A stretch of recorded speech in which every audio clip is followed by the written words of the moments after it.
Codex సాసున్ అనే Hebrew Bible ప్రపంచంలోని అతి పురాతనమైన బైబిళ్లలో ఒకటి.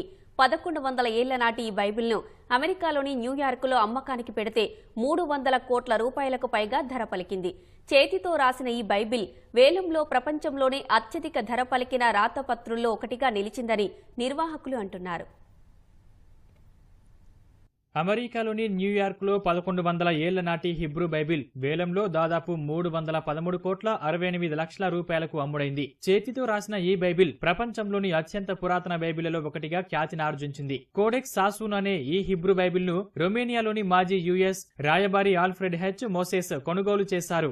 ఏఎన్యు మ్యూజియం అమెరికా స్నేహితుల తరపున ఆయన దీనిని కొనుగోలు చేశారు. ఇజ్రాయెల్ టెల్ అవీవ్ లోని ANU museum of Jewish people కు ఈ బైబిల్ ను విరాళంగా ఇచ్చారు.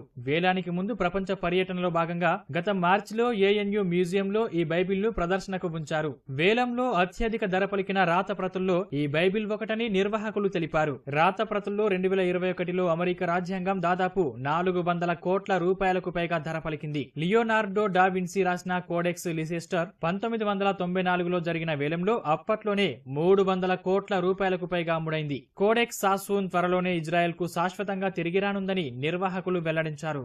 కోడెక్స్ సాసున్ అనే బైబిల్ను క్రీస్తు శకం 880 నుంచి 960 మధ్య కాలంలో రాసి ఉంటారని చరిత్రకారులు అంటున్నారు. 1929లో ఇరాక్ కి చెందిన యాదు వ్యాపారవేత్త కుమారుడు డేవిడ్ సొలొమన్ సాసున్ ఈ బైబిల్ను కొనుగోలు చేయడంతో దీనికి కోడెక్స్ సాసున్ అనే పేరు వచ్చిందని చరిత్రకారులు తెలిపారు. అతడు మరణించిన తర్వాత 1978లో స్విట్జర్లాండ్ జ్యూరిచ్ లోని సోత్బీ బ్రిటిష్ రైల్ పెన్షన్ ఫండ్ కు దాదాపు $1.4 మిలియన్ ఈ బైబిల్ను విక్రయించారని తెలిపారు. పెన్షన్ ఫండ్ కోడెక్స్ సాసున్ బైబిల్ను 1100 సంవత్సరాల తర్వాత జాక్వీ సఫ్రాకు $7.7 మిలియన్ విక్రయించింది. దీనిని జాక్వీ సఫ్రా ఇప్పుడు విక్రయించారు.